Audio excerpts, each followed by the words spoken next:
في نفس اليوم اللي بيستقيل فيه رئيس الاتحاد الألماني رينهارد جريندل بسبب انه تلقى هدية ساعة غالية شوية. لا ده غالية جدا.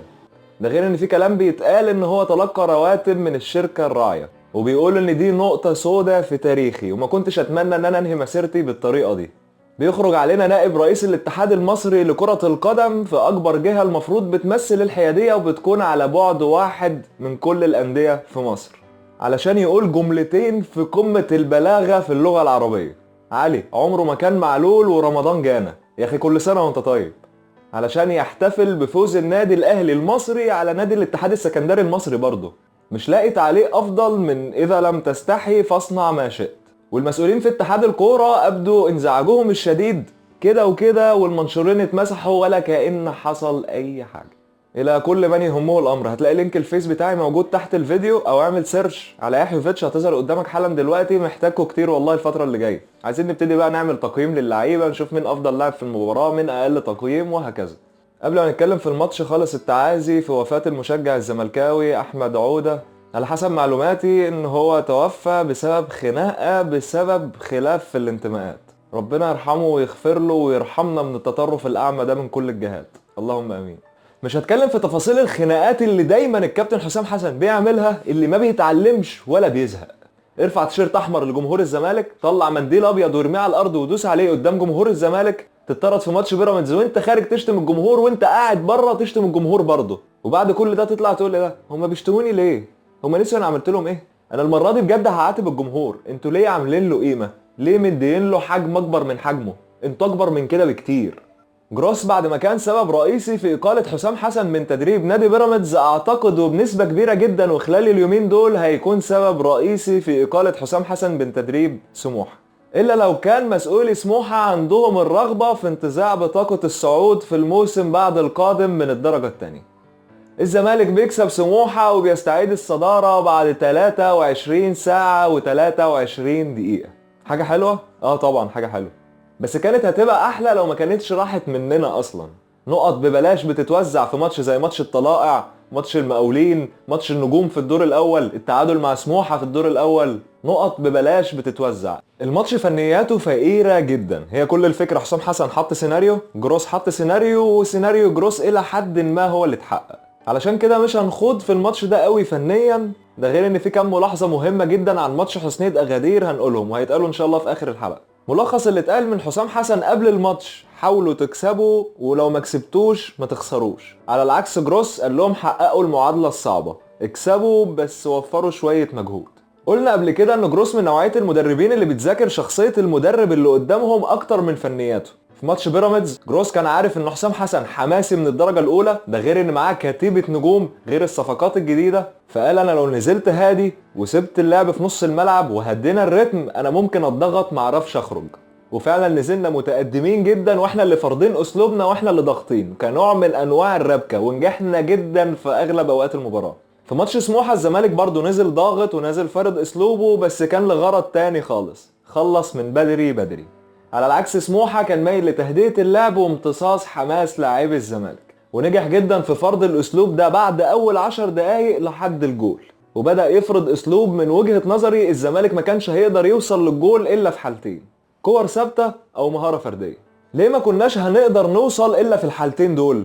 اول حالة اللي هي الكرات الثابتة، وده طبيعي جدا. تاني حاجة كانت الحلول الفردية، عشان للأسف كان في تسرع كبير جدا سواء في بناء الهجمات او في تخليصها، وده عطلنا كتير جدا. شفنا زيزو واقف جنب خط ال 18 اللي قريب من الكورنر والكرة جايه له بيلعبها بالدماغ مع انه كان ممكن يستلمها عادي جدا. وشفنا ابو طيب اللي عليه علامات استفهام كبيرة جدا الكرة اسرع منه. شفنا كهربا في شبه انفراد بيشوط بشماله اي حاجة، وهكذا. جماعية الزمالك كانت مايلة يمين جدا، مع ان كل كورة خطرة احنا رحنا بيها لل 18 كانت من ناحية الشمال. جروس شاف النقطة دي وحاول ان هو يصلحها، ودى زيزو شمال وجاب كهربا يمين، بس من غير اي فايدة. علشان الجماعية بيبقى اساسها رقم 1 باك، رقم 2 وينج، رقم 3 دور لصانع اللعب في الضم على اللعيبه. واكيد انت مش هتودي الباك اليمين شمال ولا هتجيب الباك الشمال يمين ولا هتغير مكان صانع اللعب، ده بيحصل في التدريب ما بيحصلش في الملعب. سموحه كان كل لعبه على بهاء مجدي، اول ما يحصل ضغط على اللعيب اللي معاه الكوره يقوم عاكسها دايركت على طول ناحيه حازم امام كنوع من انواع خلق المساحات. طب لو الدنيا مقفله شوط وخلاص.